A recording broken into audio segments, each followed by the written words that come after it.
Where did this passion for nutrition, for health, for fitness come from in you? Because, I mean, to be able to make the change necessary, it really does have to be a passion, I think. Well, you know, I was raised in a house with 11 brothers and sisters, and I had somewhere around 70 first cousins. I know what a healthy child looks like.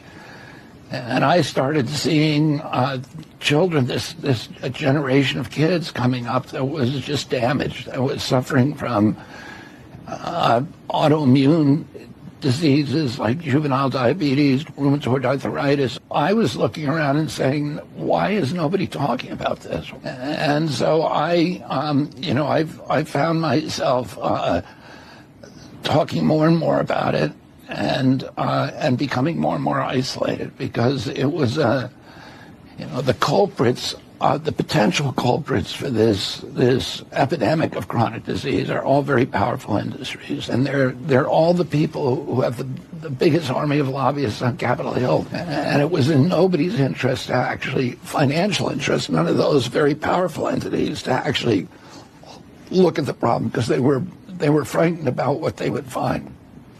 And it would interfere with corporate profit taking. We're going to be able to show what the culprits are, and then let democracy work, and give people good information. Allow moms, when they go shopping for their children, to understand what's healthy and what's not healthy. And then some of the really bad stuff, we're going to just tell the industry, we don't want you using this anymore.